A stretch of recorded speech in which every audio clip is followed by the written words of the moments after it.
You're dead.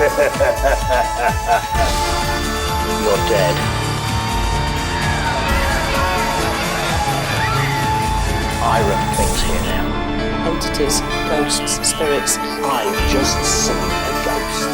If I was you, I would be very afraid. I was frightened. People leave this room feeling violently sick. This is the morning before I suffer. I sat down to write my last lines to you, but my soul will shortly be at rest in heaven. This is my worst nightmare. Are there any spirits here with me now? Sleep well and don't have nightmares.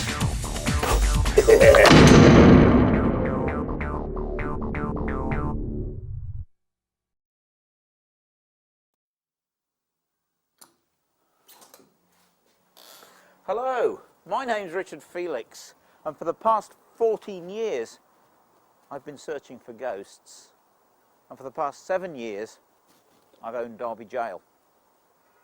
Behind these doors lies one of the most haunted buildings in the British Isles, and I thought it was long overdue that we created a DVD to tell the story of some of those inmates that are still around. So why not join me as I take you inside and introduce you to some of the ghosts of Derby Jail.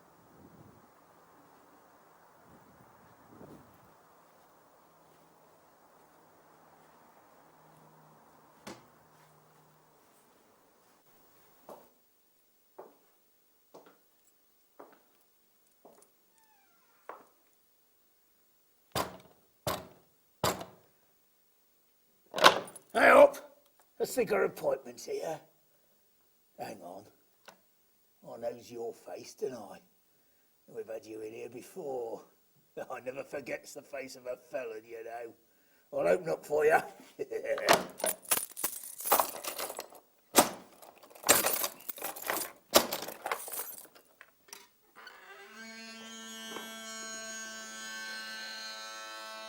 Welcome back. My name's William Eaton. Welcome to Derby Jail. I'm one of the jailers that haunts this place, along with many, many of its famous inmates. Come in. Mr. Eaton, good day to you. I know that you controlled this place for many, many years.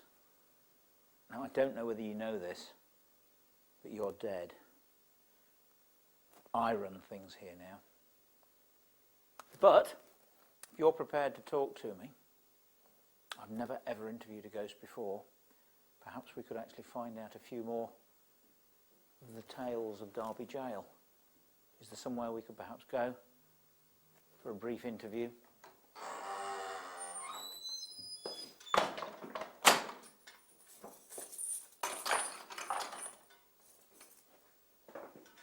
To the cells. Why not? Thank you very much. Oh my God.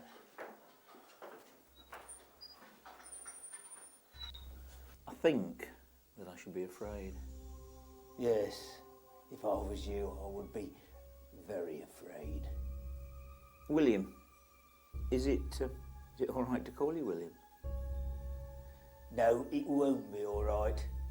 Mr. Eaton, to you. Tell me something. How do you become jailer of Derbyshire County Jail? I mean, did you get paid for it? Paid? Course not. Don't get paid. He gets the money from the inmates. See, I robs them, just like they used to rob other folks. I makes things very, very difficult for them in here, because that's what they deserve, see. And in the 39 years that you were actually here as jailer, I would imagine you saw lots of changes. What were conditions really like here? 39 years here. 39 years as jailer. 1793 till 1832. That, my friend, is a long time. I've seen some changes, but our runs a very clean jail here. In fact, we scrapes the walls every 6 months. And tell me, who were some of the most memorable inmates? Those people that, for want of a better word, were guests of yours. Memorable inmates, I should say so. Well, 39 years of them. It's hard to remember them all. I think we start with James Preston. Poor old devil, he was 70. We hanged him for the murder of a bastard child. Says he didn't do it. Told me he didn't do it. And I believes him. He still lingers round here with me. Still haunts the place. Waiting for justice to be done. He'll not get that. He'll be here forever. 1812, that was a good year. We built a new drop up here in front of Friargate. Before then, we used to take him in a cart all the way to Normanton Road. They used to sit on the back of the cart, on top of the coffin they'd made for themselves in here the week before their execution. Chalked the name on top of it, we did, so we knew who it belonged to. And we took them up to the top of the road and hanged them there. Very inconvenient that was, very difficult to get the horse and cart through the crowds of people lining the way all the way up Green Lane. Stopped at every pub they did on the way, bought them a pint. By the time they got to the gallows, they didn't care anymore. So anyway, they devised this new drop with a trapdoor, but they didn't die any quicker. All it was a more convenient way of taking the ground from underneath them. The rope was tight, you see, but if they got a few bob left, if I hadn't taken it all off them, they'd give it the executioner and he'd hasten their end. He'd climb up the ladder, stand on the shoulders and push down. Strangled them quicker, you see. And if they didn't do that, him and his mate used to grab hold of the legs, fall down on them, play bell ringing, and that strangled them and all. That's where the saying comes from, pull the other leg.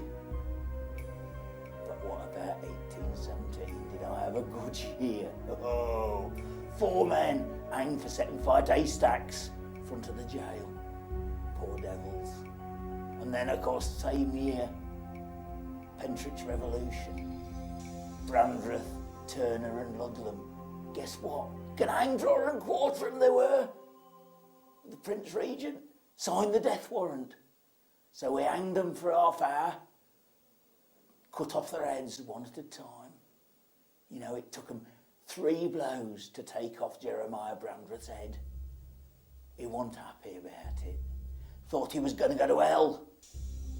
That's why he's still here. That's why he still lingers round this place to this day. Well, would you risk it? Would you float up to the pearly gates and expect St. Peter to let you in? No way. That's why so many of them still down here with me. We don't want to go to hell, do we?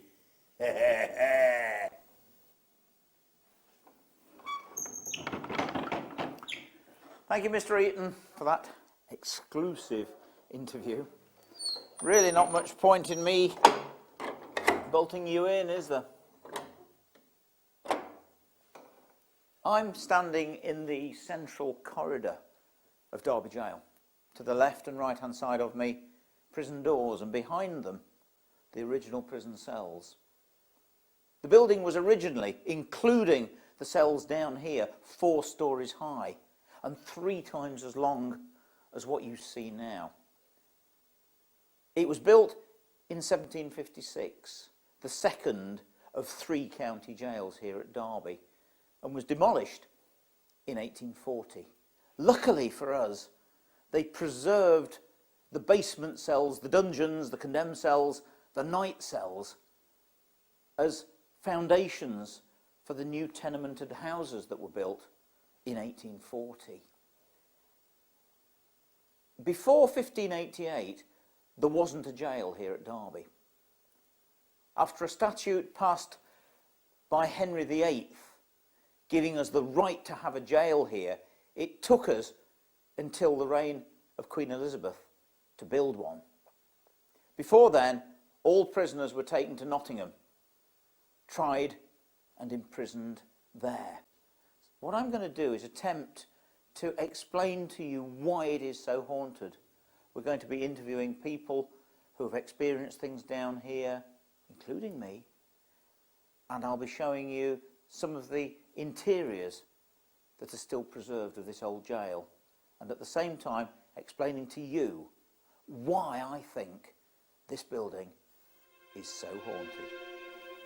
Hi, my name's Ed Felix, and for the past 5 years I've been conducting ghost walks and vigils inside this building, Derby Jail. During that time, I've heard so many stories from people that have visited here and people that have stayed here of ghostly phenomena. Not only during the vigils, but even when people have been here for a few minutes as part of a ghost walk, things have still happened. Strange smells, such as roses inside the cells. Bumps, bangs, dramatic drops in temperature, even figures being seen. So many of these stories over the past 5 years, so many of them that we can't find a logical explanation for. Are they really ghostly? Are they in people's minds? Even as a skeptic, I have to believe some of the stories that people tell me. Some of them will be recounted during this DVD. Maybe you could shed some light on it if you come here one day. Who knows? Is this place really haunted? Patricia, as resident medium of Derby Jail, Yes. how haunted is it? Well, each time I come down here, it's different. I've seen quite a lot of different entities, if you like, shadowed figures, a large one over near the fireplace, which when I turned to look at it dispersed, but was certainly there on the periphery of my vision for quite a while. Having gone into the cells at various times, I've seen the silhouette of a man in the debtor's cell, halfway down on the left-hand wall, and quite a tall man. Down the corridor to the left here, I've seen a head-height haze, which is like the heat haze that you get on a road. And that's moved what along. I saw, of course, down there. Saw it moving along there. One night I'd got a long journey home. It was a cold night, so I nipped into the loo before my long journey home. Happened to glance across at the debtor's cell, and as the door was slightly open and we'd left a candle in there, I saw a little bare foot just by the candle, and as I looked and concentrated on it to see I'd really seen what I thought I'd seen, it dispersed. I've also heard quite a lot of noises in the debtor's cell and in the condemned cell, seen people overcome with emotion for no apparent reason, and we've seen a lot of spirit lights. We also have a child who wanders round and about. People have felt him take their hand. He still comes and goes. He's not a regular visitor, but he does come, you know, often enough to be known that he's still around and still interested in what we're doing. I think that we're still finding people, entities, ghosts, spirits. They've not all shown themselves yet. As I say, it does change each time I come here.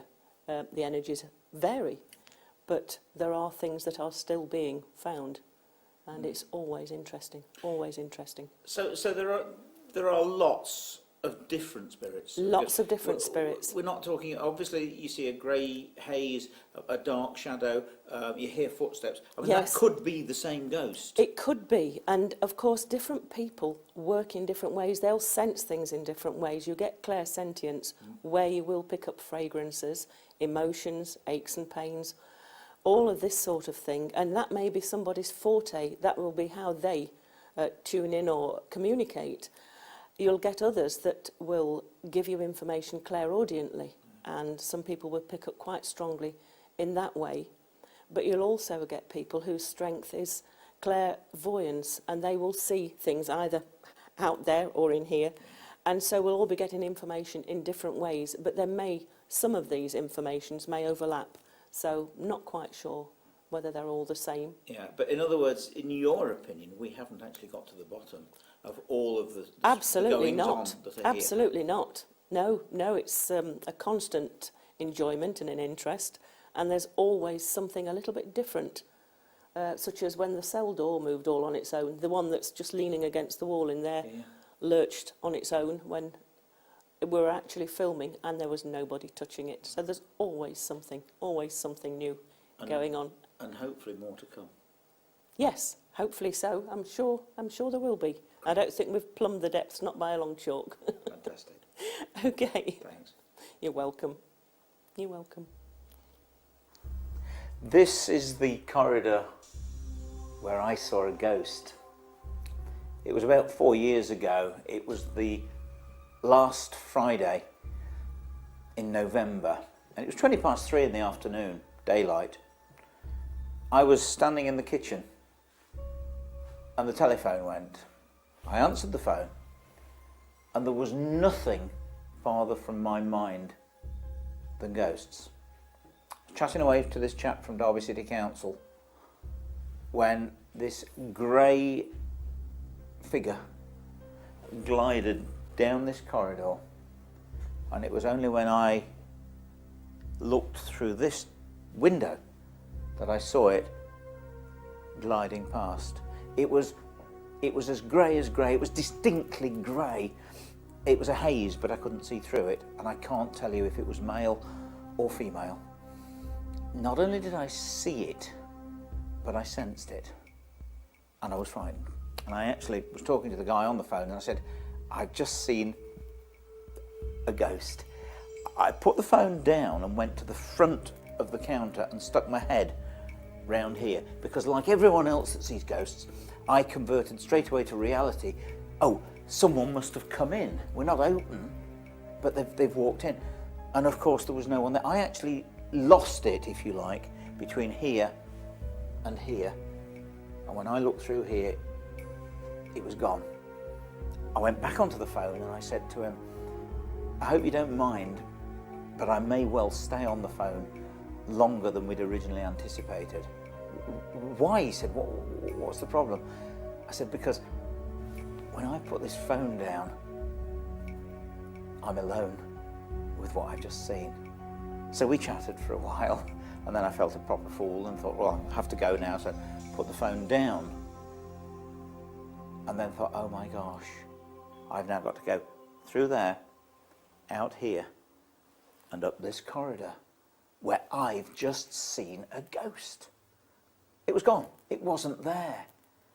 I left pretty quick, arrived back at the Heritage Centre for everyone to say to me, gosh, Richard, you look as if you've seen a ghost, which I had.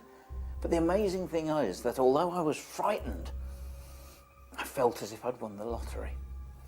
I'd seen a ghost in Derby Jail. I've not seen it again. I actually came back on anniversaries of the day when I saw it, but I've never seen it again. But that doesn't mean to say I won't. I do expect to see it again one day, but hopefully not when I'm alone.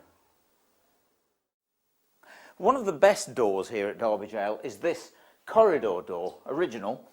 When they knocked the place down in 1840 and built new houses, these cellars were actually inhabited, and these doors were painted over and over and over again until you actually couldn't see any of the graffiti that's still there. I had them dipped, and we found these amazing messages from the prisoners etched on the doors. Here, the original game of hangman, with an illiterate man's message, just A, and I think it's an S.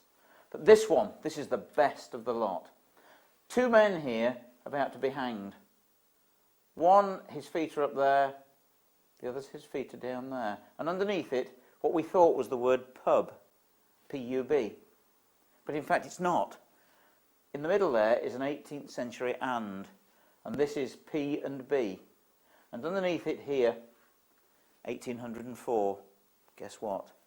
In 1804, Parker and Booth were hanged here at Derby for horse stealing.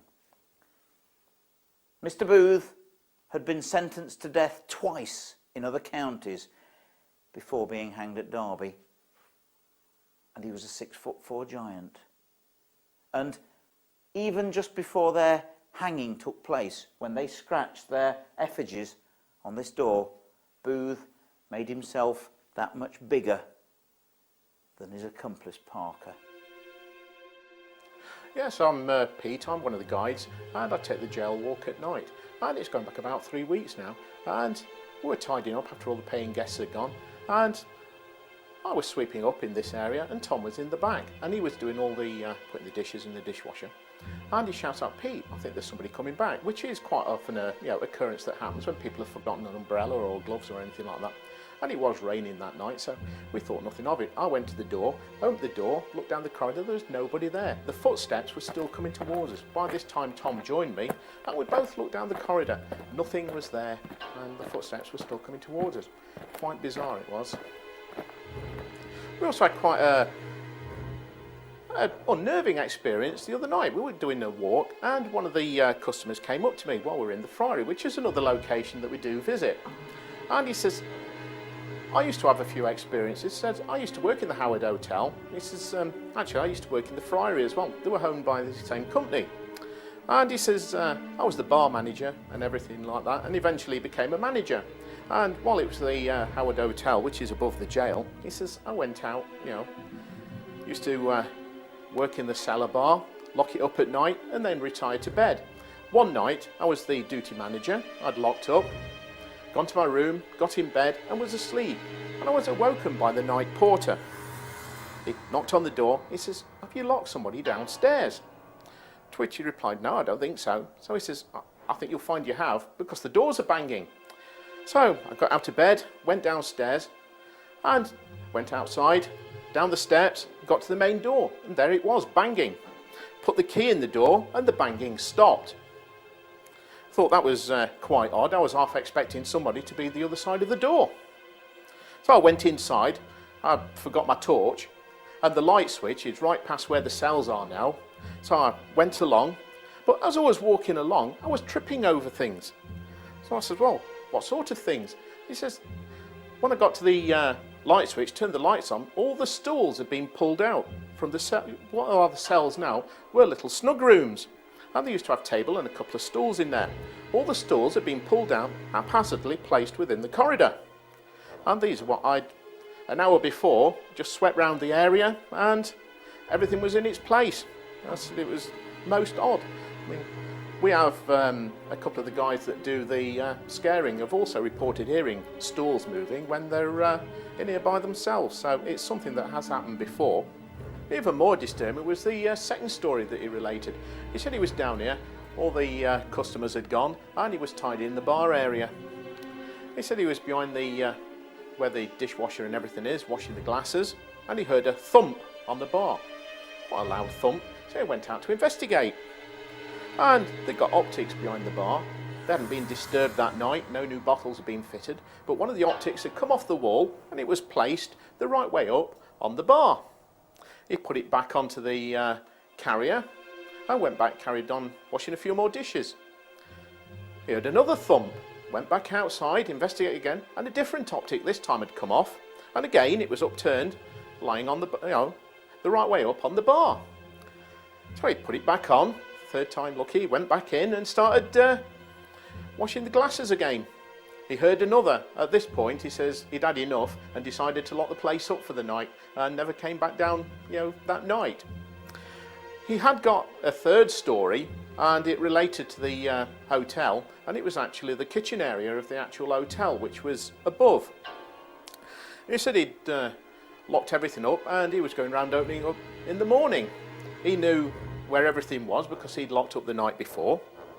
He went upstairs, or went to the kitchen area, opened the door. He said it felt a bit funny and something caught his sight about eye level.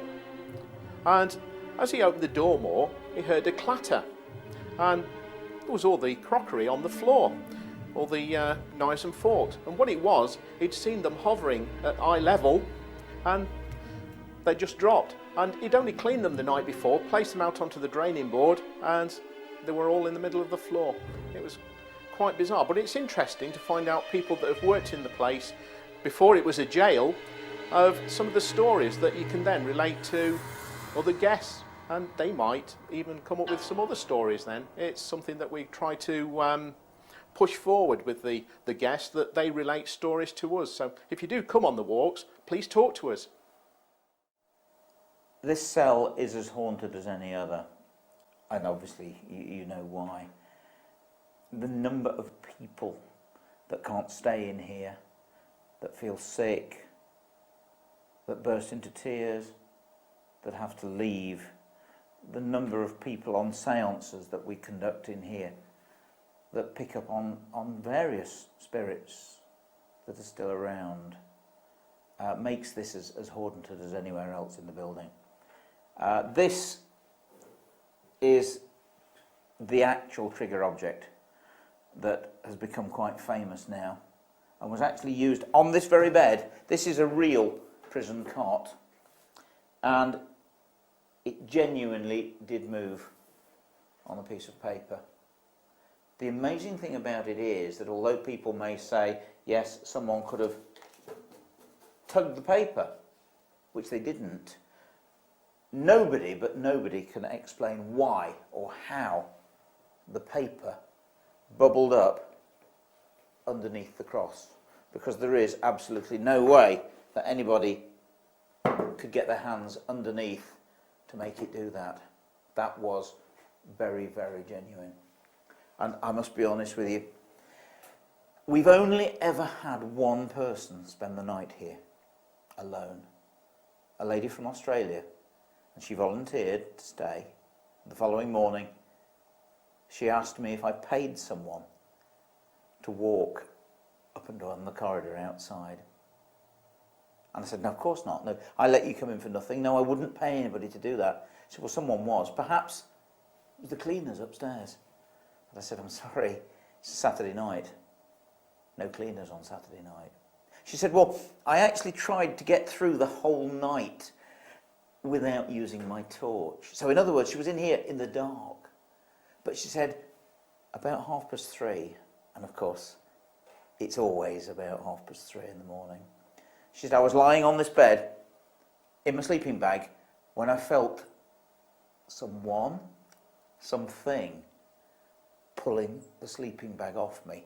I sat up, she said, and grabbed hold of the sleeping bag and pulled it back and said, is there someone here? No reply. She said, I went to settle back and noticed that my pillow had gone. So she said, in the dark, I reached down to find the pillow. The pillow wasn't there. So I had to get my torch. I shone the torch into the corners of the room and then realised that the pillow was by the door. She got up. She picked up the pillow, she put it back on here, and she went back to sleep. How she managed that, no one knows. Well, I've been doing ghost walks and vigils for nearly 5 years, centred around this building, Derby Jail. For the majority of the time that I've been doing it, I've never really experienced anything that I can't find a logical explanation for. Until one night in particular, inside this room, the condemned cell, with a group of people, funnily enough, who were actually jailers from Stoke-on-Trent. We came in here to do a session of table tipping. Up until that day, but I didn't believe in table tipping. I thought that it was just people getting carried away, moving a table subconsciously. Well, that night, something definitely happened in here. 6 of us, in fact, sat round a table just like this one in front of me, with our hands resting on the table, and we started to ask questions. We asked for some kind of movement of the table to show us if there was anybody here from the spirit world. Well, the table started to rock. Being sceptical, I asked everybody to put their hands lightly on top of the table with no thumbs. It continued to rock.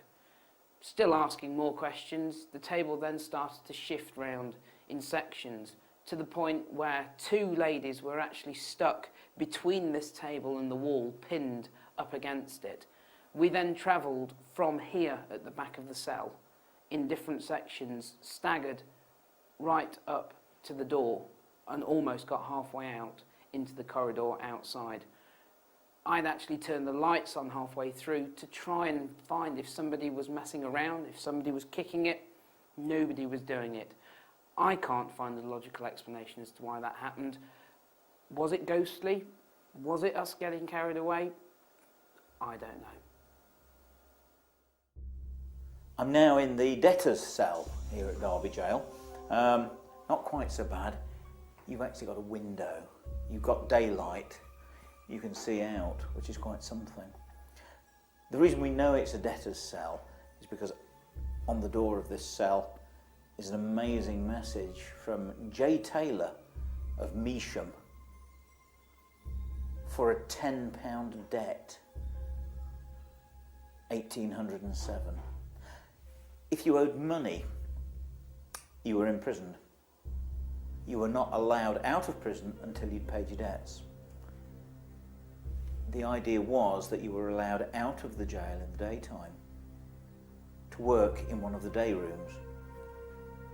Big window, fire, and if you were a tailor, shoemaker, then you brought your wares in with you and you worked. And then you sold your wares either to visitors at the jail or possibly even the inmates.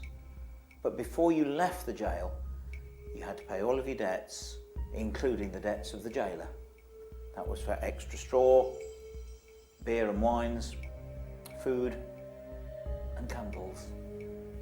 And then before you left, you had to pay the blacksmith to knock off your chains.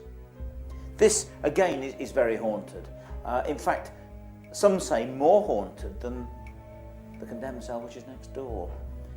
On many occasions, people leave this room feeling violently sick. When this room was being done up, the builder, John Toon, he was here alone working on this window, repairing it. Twice while he was in here on a Saturday, the door to this cell closed, as if by unseen hands. He thought it was his son, Jason, who'd come back and was playing tricks on him. But unbeknown to him, Jason was in Nottingham with his girlfriend shopping. He also said he felt violently sick and had to keep leaving the cell and going outside. John's comments were, probably the coffee I had that morning. But of course, we know differently. We know how haunted this cell is and how many other people as well have to leave this cell because they feel so nauseous. Chris, Eleanor, you're members of the Derwent Paranormal Group, and it's going to be quite interesting to actually get the views of a paranormal investigation group on Derby Jail. And I know you've been coming here now for quite a long time, but what on earth started you off coming here?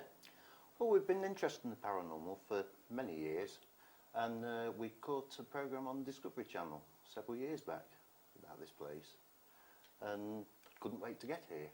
That wasn't one where they actually brought a lady that had seen a ghost outside. They met her in a hotel, brought her here. That's the one, yes. Yeah, me and Wayne Anthony waiting for her in here. That's right, yes. That was what. Do you know I've never seen that? Haven't you? No. And yet they tell me it's one of the best programmes ever done on Derby Jail. Yes, it was very impressive, certainly. And that's what got you into it? Yes, yes. That's what brought us here in the first place. And since then, of course, it's what? I mean, it's escalated. We can't keep you away from the place, can we? No, absolutely not. Because I mean, now you obviously do sleepovers here for the place. But I mean, this is what I want to know. This is a jail. All jails are haunted. We know that. But why is Derby Jail as haunted as it is? There's so much of it still natural, and there's so much here, and the energy that you created with what you've done with the place has attracted more people back. Right. And people coming that are interested in the paranormal are releasing more energy, which are attracting the spirits back again. So they find here they can get energy, they can also play and see people, so they keep coming back and haunting the place and having fun. Well, now, so there's so many recorded sightings, sounds, smells, you name it. The thing I'm not sure about is someone that sees a dark shadow, a grey figure, something that pushes the candle off the table, slams the door, makes footsteps. Is it going to be one ghost, or is it going to be 6 different ghosts? Do you understand? Yeah, it could be one ghost, it could be several ghosts. I suspect it's probably several spirits, but not necessarily 6. No. I mean, that's what I'm going to say next. Yeah. How many do you think? Because you're also you're psychic, aren't you? Yes. So how many do you think are here? Resident, you've got about 9 associated with the place. Right. Visitors? No, you've got a good 3 or 4 that are permanently here and never leave. One Right. being by Simpson himself. He never leaves the premises. Now he is the, for want of a better word, the patriarchal figure of Derby Jail. He was a jailer here for Yes. many years, and people pick him up all the time, don't they? They sure do, and he picks them up as well. Sometimes literally. Really? Yes. Oh, I see. What lifts people up? We have had one particular person in the debtor cell clearly lifted off the floor, so much so he was having to bow his head because of the ceiling. Oh, I say. I bet that bothered him a bit. No, he hadn't realised what was happening to him. But you could see him. People could actually. People in the room could actually see him. Wow. Once we brought the session to a close, he sort of dropped to the floor and we had to escort him out of the cell and outside to get some fresh air. But after 10 minutes he was fine and raring to go again. Asking for more. Really? Now, what about people actually? Because we've got some famous spirits here, or famous people that died here or executed here. Do people actually see them? Do they recognise them? We've got 15 recorded sightings on 8 different occasions of Jeremiah Brandreth, identified from a photograph that we took of the dummy you had made to look like him that went up in flames a few years back. That's right. Identified from that dummy, and there's been 15 people actually recognise him and see him, and they're able to tell us separately who it is. But this is not necessarily people that saw the dummy. Because remember, No, people see that it. was That's some what years he ago. looked like. No, that was some years ago. This is a photograph we've got on our laptop computer that we don't show them until after the evening session's over. We don't show them anything until after it's all happened. We won't tell them because suggestions are a very powerful tool. Yes, of course. That's the whole point. So, I mean, he is the most famous person. And now you see, my problem sometimes is, we've seen the ghost of Anne Boleyn. How do you know it's Anne Boleyn? Because it's wearing a Tudor dress and it's associated with the Tower of London. You see where I'm coming from, don't you? But if they're actually recognising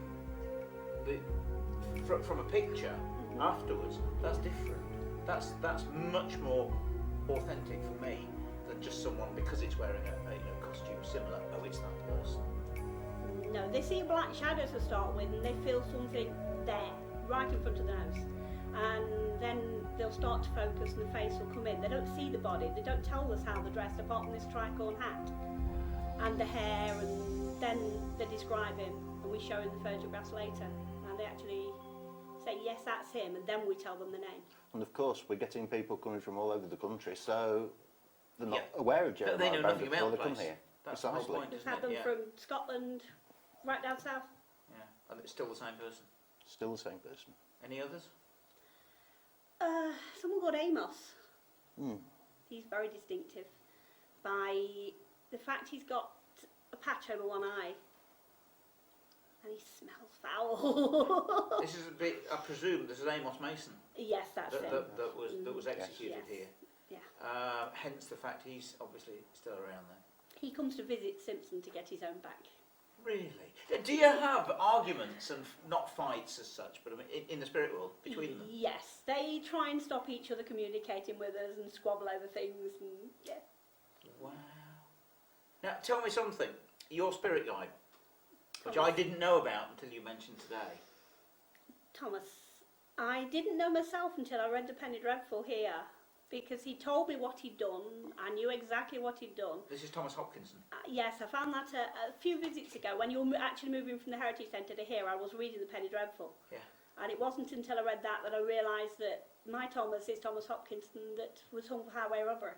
Well, I'll Bad be lad in life. Oh, he was terrible. I mean, he was sentenced to hang for setting fire to haystacks in 1817 and should have been hanged with 4 others, but he turned King's evidence against them, got off with his life, and I think he was only 19 or 20 when he was finally hanged. But he was a bad lot. And yet you say that he's a nice lad. He never harmed a human. No, they are. You see, he did a lot of bad stuff to animals. He stole a lot of stuff, and then eventually was caught for highway robbery. And we trust him with our lives. Really? You know, that is for you to actually be in contact with him, Thomas Hopkinson, because I've read about him in great detail. We have things about him in here. That is amazing. One day I'll sit in on a séance with you and see if I can have a word with him. With pleasure. Because that would be quite something. Well, you're welcome to join us. Now, you've also, of course, over the period that you've been here, you've got quite a lot of stuff on tape, on camera, recorded, EVP and stuff, have you? EVP mainly, yes. Unfortunately, they don't seem too keen to play for the cameras. Really? So tell me something, just to finish. How haunted is Derby Jail? It's one of the most haunted buildings I've ever been in. It's also my favourite. Really? Yes. That's why I keep coming back. No need to say any more. Chris, Eleanor, thank you very much indeed. Cool. Thank you. This room, again, is notoriously haunted and is a much bigger room than any of the others. There are various reasons for that. Number one, this was used as a day room. It had a large fire and a big window. And if you were a debtor, then you would be allowed in here to work. You could keep your fingers warm and you would have light to be able to work. But much more important than that, this was also known as the association room. And the trauma, the despair, the anguish and the tears that would have been shed here in this room makes it probably one of the most haunted rooms of the whole jail.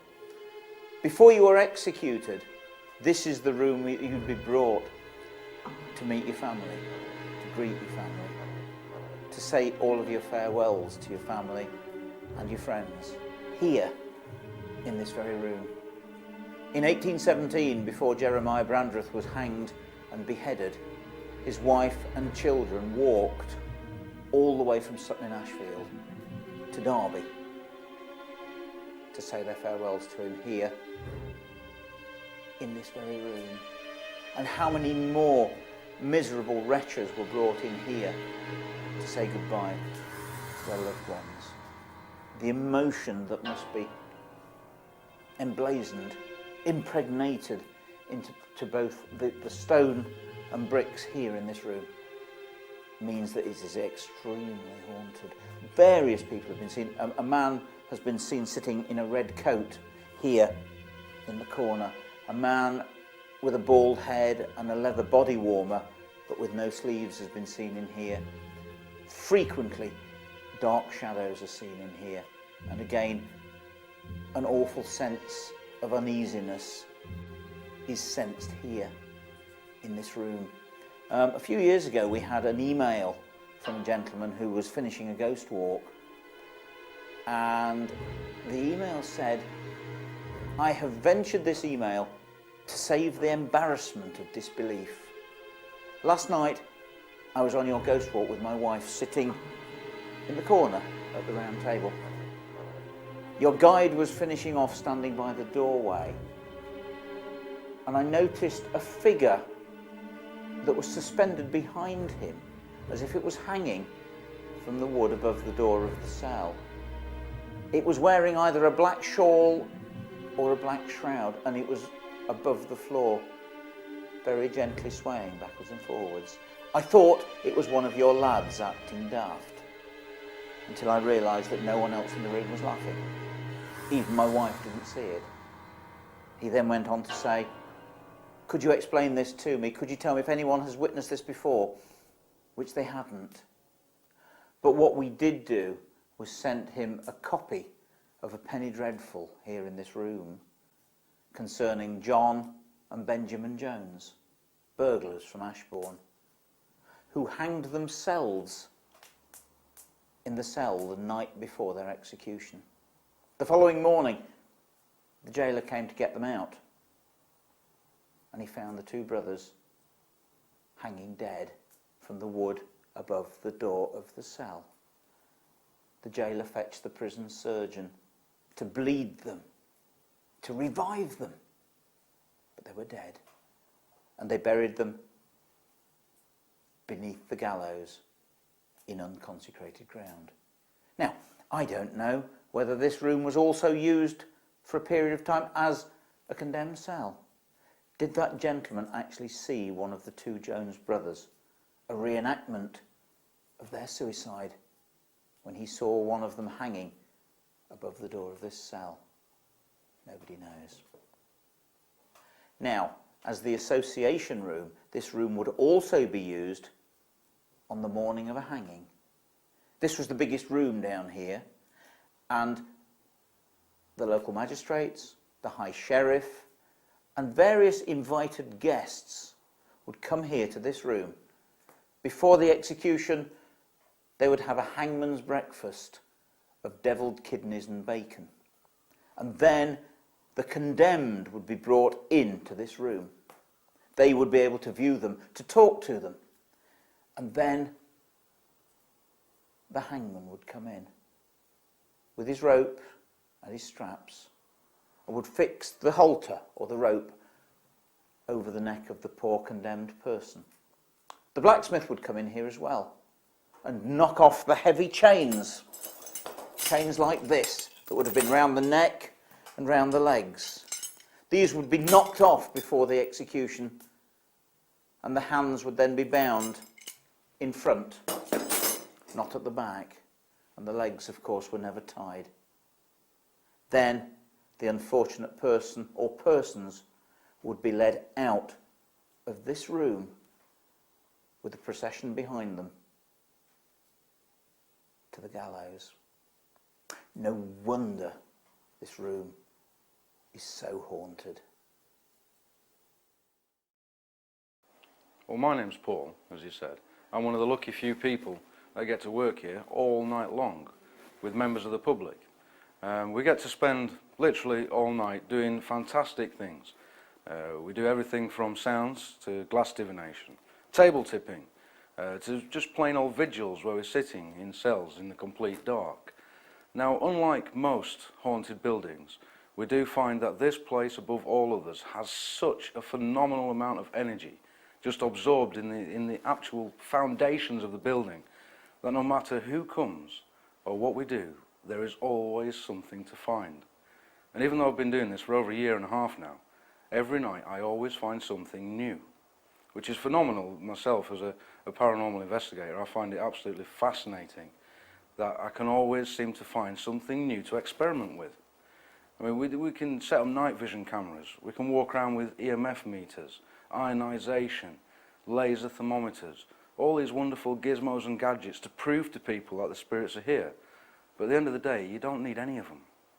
All you need to do is stand quietly with other people in a dark, condemned room, and before you know, the spirits are literally crawling out of every corner. Not to try and come and hurt you, just to come and greet you, to come and find out who you are, why you're here, to tell you why they're here. And that's a fascinating thing. Of all the people that have spent time in these four walls, now I'm one of them. I've spent as much time here as a condemned man. You know, sometimes I feel maybe I was a condemned man and that's why I've spent so much time here. But you can't get away from the fact that there are so many spirits and so many wonderful things to find here. I'm quite lucky because we do, like I say, we do play with the night vision cameras, the EMF meters. So over the period of time, it's sod's law that we're going to find so many things actually caught on camera. We have lots and lots of archive of orbs. You know, we have archive of dust to compare them against. We have archive of shining torchlights to see dust in the beam of the torchlight, to show there is millions of dust particles in the air constantly. But to say if you record 12 hours of footage and see just 3 dust particles, it can't happen. You know, we've caught on camera shadows around the jail when there's been no possibility of a human shadow. We lock off cameras, lock off areas, set motion sensors, and all these equipment constantly and always seems to get triggered. Or they seem to pick things up on camera. We can spend the rest of the night then looking for the logical reason to find why there would be a shadow on infrared camera, past the point where no human would go. But they are there. One of them particularly seems to the eye to be wielding an axe, slowly but surely lifting it high above his shoulders, pausing for a moment, just to bring it bludgeoningly down on some poor guy's neck. Maybe it is the replay of a memory. Maybe it's an actual spirit. Whatever it is, it interests the hell out of me.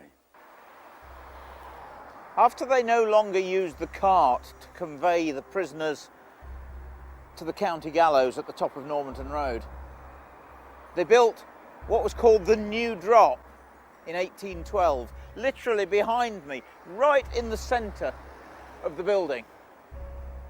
The first 2 men hanged there were Tomlinson and Cook. They were burglars, hanged in public, as all executions were.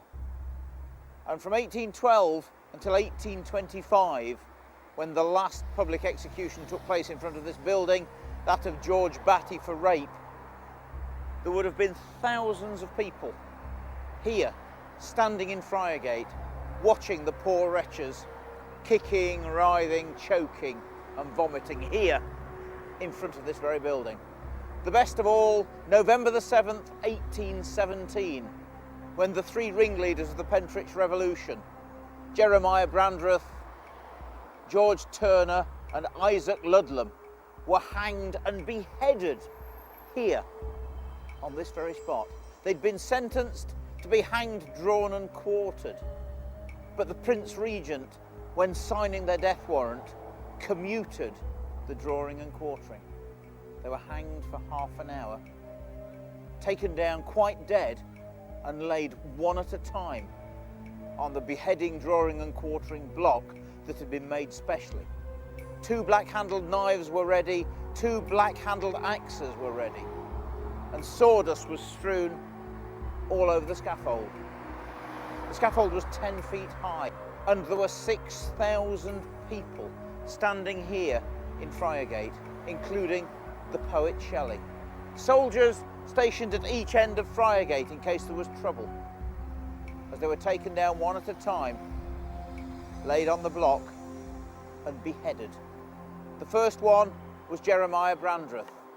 The executioner, a large Derbyshire miner, took 3 blows to hack off Brandreth's head. He then picked up the head by its hair, holding it up in front of the crowd, and shouted the words, "Behold, the head of the traitor Jeremiah Brandreth." Ludlam and Turner followed. They were then bundled into the coffins, bodies and heads, taken in the prison cart down Friargate and buried in a single deep grave in St Werburgh's churchyard. And so ended, here in front of Derby Jail, England's last revolution. I'm right in the centre of the building, but below, where it was demolished in 1840.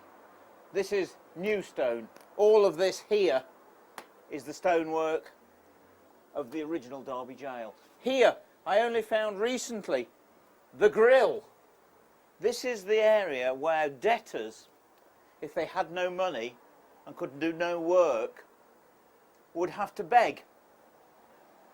People passing by would actually bring food, possibly money, and warm clothing, mattresses, straw, you name it, for the prisoners that were begging through the iron bars that would have been on the other side of this boarded up aperture.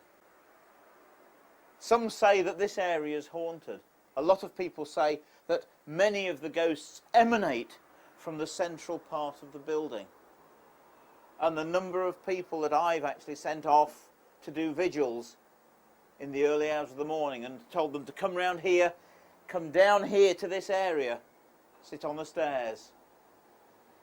And the number of times that people have actually left early and fled back, come back to the light and the warmth of our part of the jail, terrified of the things that have happened to them here on these very steps. So, why is this place so haunted? I must be honest, it's partly the church's fault. We only seem to see ghosts since Christianity came into being 2,000 years ago. And the church has been playing with people's minds ever since. All the unfortunates that came into this jail believed themselves to be criminals, to be sinners, and believed that they had broken one of the 10 Commandments. And so where would they go after death? They'd go to hell. What would you do? Try it on at the pearly gates with St. Peter, or stay here? And that's what they've done. From the year 1800, there were over 200 hanging offences in this country. You could be hanged for poaching, burglary, stealing a horse, appearing on the street with a sooty face. You could also be hanged for murder. So you may as well be hung for sheep as a lamb. So how do you make the punishment fit the crime if someone's done a murder instead of stealing a sheep? Playing with their minds again. Most people in the olden days craved a decent burial. They wanted to be buried in consecrated ground with the last rites, a burial service and a headstone. And they also wanted to be buried whole. Part of the sentence for a murderer was that after you were hanged, you were either publicly dissected in the Shire Hall in St Mary's Gate, or gibbeted. That's hung up 30 feet high in a metal cage near the scene of the murder. In both those instances, your body would not be whole. In the case of gibbeting, the crows would peck at your eyes and peck at your flesh until there was nothing but bones lying on the ground. With dissection, of course, you were carved up into small pieces. The bones were boiled to remove the meat and then made into skeletons, and your skin was tanned and possibly made into books telling the story of the crimes that you'd done. In other words, you were never buried and your body was not whole. And of course, people believed in those days that on the day of judgment, when the last trumpet was blown, if the body wasn't whole, the spirit and the soul wasn't whole. And where would you go? You would be condemned to eternal damnation and burn in hell fire. The poor unfortunates spending their last nights in the condemned cells here were more in fear and trepidation of what was going to happen to them after death than the actual hanging. Because remember, life was very cheap in those days. People lived with death all the time. It was the fear of what was going to happen to them afterwards that caused them again to hang around, to stay here, to remain on this planet, on this earth, rather than going and trying it on to get into heaven, because they believed they wouldn't. They believed they were going to burn in hellfire. What they didn't understand, of course, was that in fact we go to another plane, another spiritual level. There is no judgment. We judge ourselves. And I think to a certain extent it's our duty, running places like this, to tell some of those poor unfortunate souls and spirits that still linger that actually they can go. And of course, often after ghost walks or vigils, when people leave this place, we have to explain to them that the only way that some of these spirits or souls can ever gain release from this place is by following them home. This is my worst nightmare. It's 3:30 in the morning There isn't a soul in Friargate, and I'm here alone at Derby Jail. I'm going down there on my own. All I've got with me is this camera and a box of matches. Something I said I'd never do, or something I said I never dare do, but I just thought I needed to do it for this DVD. I don't even know how I'm going to light the candle. There's only one way, and that's to put the box of matches in my mouth and strike it. Yes, candle. And now somehow, oh God, unlock the door.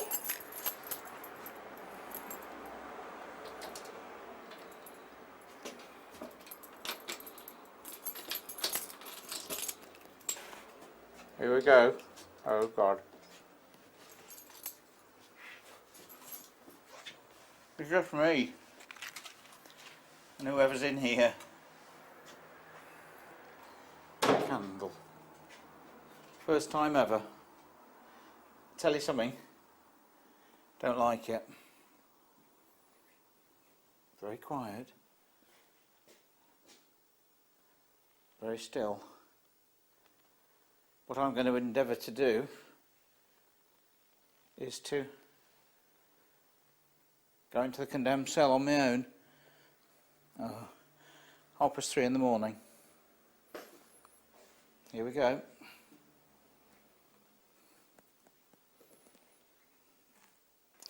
The only thing I have done earlier, before I left this afternoon, I've rigged up a tripod so that I'm going to sit here in the cell with the door closed,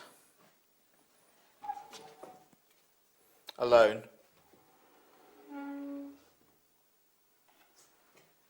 see what happens. Here we go.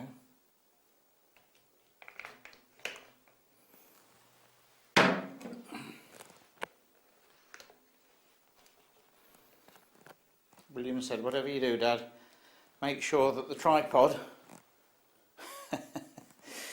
is properly fixed onto the camera, otherwise you'll lose £2,000 worth of camera. Don't feel too bad, surprisingly enough. Oh God.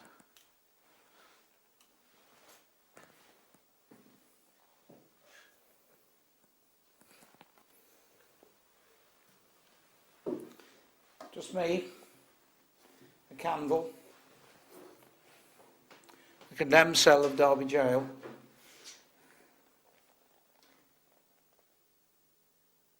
Sit and listen, sit and wait. Hear one or two people walking by, coming home late from the pub. Just thinking of all the folks that were left in this cell with their own thoughts for the last night. Especially Jeremiah Brandreth, ringleader of the Pentrich Revolution. And what I've got with me is a book with his very last letter ever written to his wife in here on the 6th of November 1817, the night before he was executed.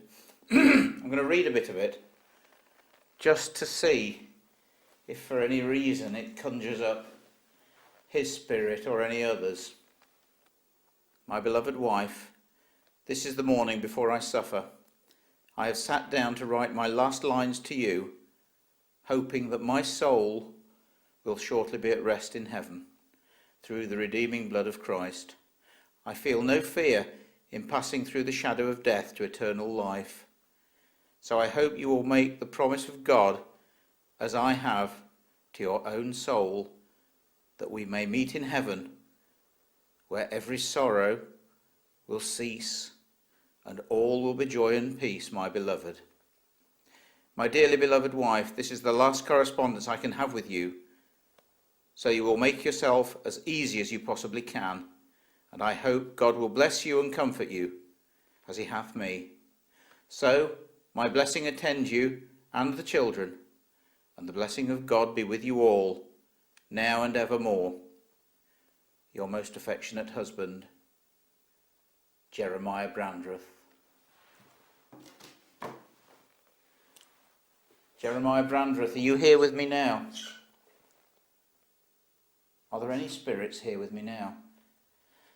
If there is anybody here, in this cell or in this prison with me now, surprisingly enough, I'm not afraid. If you are there, would you make contact with me now, please? If there's someone there, would you tap? Tap twice if there's someone here in the cell with me now.